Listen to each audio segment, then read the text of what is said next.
فقام عثمان بن عفان رضی اللہ تعالی عنہ، حضرت عثمان ابن عفان رضی اللہ تعالی عنہ کھڑے ہوئے.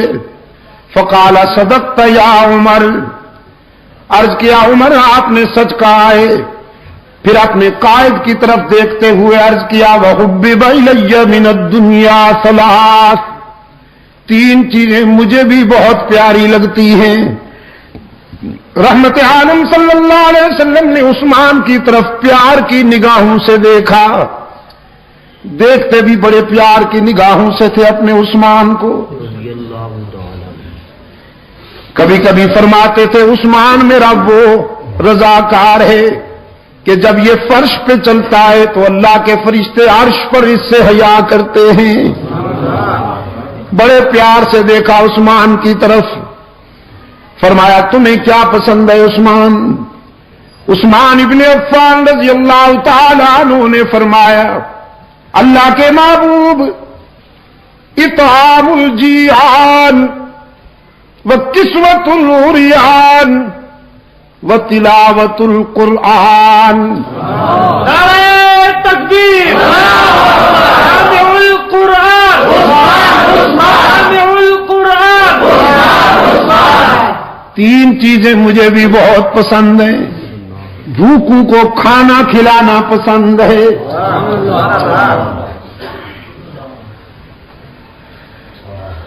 نادار اور کمزور لوگوں کو نیا لباس پہنانا پسند ہے. اور یہ وہ خوبیاں ہیں عثمان کی کہ زمانہ اسلام سے پہلے بھی عثمان کے دسترخوان پر بے شمار بھوکے کھانا کھاتے تھے. تلاش کرتے تھے کوئی نادار مل جائے، کوئی غریب الحال مل جائے کہ اس کے آنسو اپنے دامن میں لے لوں اور اپنی خوشیاں اس کے دامن میں ڈال دوں. اس وجہ سے عثمان ابن عفان کی مقبولیت کا یہ عالم تھا کہ زمانہ اسلام سے پہلے بھی عورتیں جب اپنے بچوں کو سلاتی تھیں، لوریاں دیتی تھیں، تو اپنے بچوں سے کہتی تھی سو جا میرے لال، میں تجھ سے اس طرح پیار کرتی ہوں جیسے قریش عثمان ابن عفان سے پیار کرتے ہیں. فرمایا اطعام الجیعان، بھوکوں کو کھانا کھلانا پسند ہے.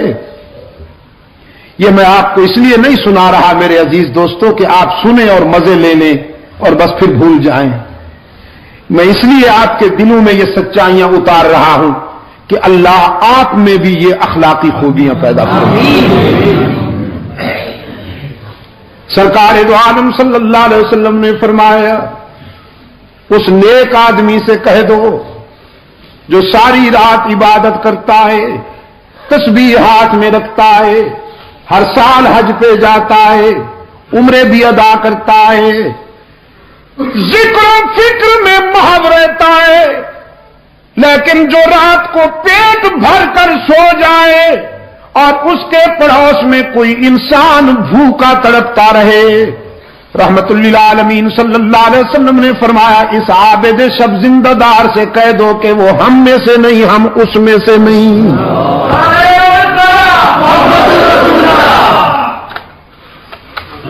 بھوکوں کو کھانا کھلانا پسند ہے، نادار لوگوں کو کپڑے پہنانا پسند ہے، اور ڈوب کر قرآن کی تلاوت کرنا بھی بہت پسند ہے. لاج رکھی عثمان نے، لاج رکھی اپنی پسند کی. جب تک جیتے رہے فیاضی کا دریا بھی بہتا رہا، سخاوت کا سمندر بھی موج زن رہا، اور پھر آخری وقت عثمان نے قرآن کا دامن نہیں چھوڑا، قرآن نے عثمان کو تنہا نہیں رہنے دیا. شہداء کی صف میں صرف عثمان منفرد مظلوم ہے کہ جس نے قرآن کے دامن میں آخری سانس لیے. 40 دنوں کے محاصرے میں جب سبائی ایجنٹ، یہودی گنڈے جو کہلاتے تو اپنے آپ کو اسلامی تھے کہ ہم جماعت اسلامی ہیں، کہلاتے تو اپنے آپ کو اسلامی تھے، قرآن بھی ان کے ہاتھ میں تھے، داڑیاں بھی تھیں، لیکن عثمان کو خائن کہتے تھے، عثمان کو اقربا پرور کہتے تھے، عثمان پر الزام تراشیاں کرتے تھے۔ ان سیاسی گنڈوں نے حضرت عثمان کے گھر کا محاصرہ کیا، 40 دن تک عثمان پر آب و دانہ بند رکھا، پھر 40 دنوں کے بعد عثمان مظلوم پر یلغار کی۔ حضرت علی رضی اللہ تعالی عنہ حضرت عثمان کے پاس آتے ہیں، کہتے ہیں عثمان اب آپ کی مظلومیت برداشت نہیں، آپ امیر المومنین ہیں، ہم آپ کی حکم عدولی بھی نہیں کر سکتے، آپ ہمیں اجازت دیجئے کہ ہم ان غنڈوں کو ٹھکانے لگا دیں، یہ مٹھی بھر شرپسند ہیں، تخریب کار ہیں، اجازت دیجئے۔ عثمان سب کچھ سننے کے بعد فرماتے ہیں علی میرا ضمیر گوارا نہیں کرتا کہ میری وجہ سے خون ریزی ہو اور مدینے کی گلیاں انسان کے خون سے سرخ ہو جائیں۔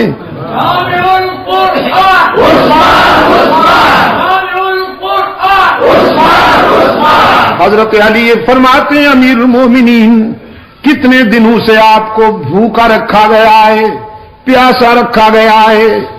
عثمان فرماتے ہیں علی بھائی آج تو پیاسا نہیں ہوں، آج تو سارے دکھ دور ہو گئے، آپ کے آنے سے کچھ دیر پہلے غنودگی کی کیفیت تھی، بے خودی کا عالم تھا، خواب میں رحمت للعالمین مسکراتے ہوئے ملے۔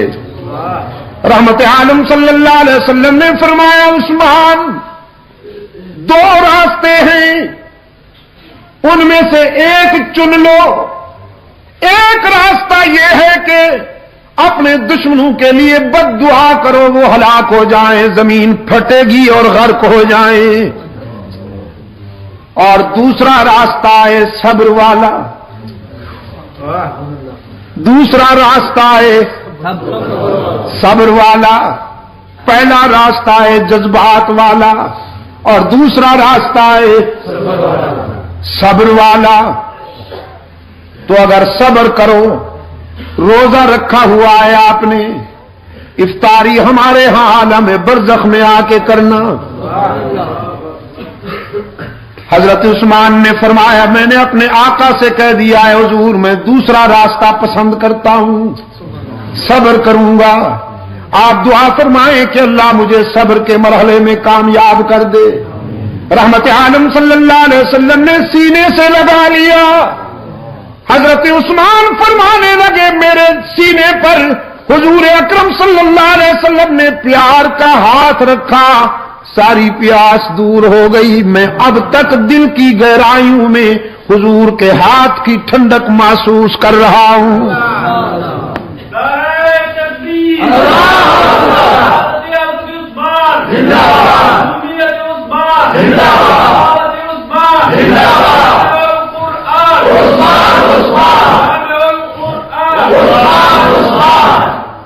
اور فرمانے لگے علی میرے آقا نے فرما دیا ہے کہ آج افطاری حضور کے دسترخوان پہ ہونے والی ہے، نظام کائنات درہم برہم ہو سکتا ہے، میرے آقا کا اشارہ غلط نہیں ہو سکتا،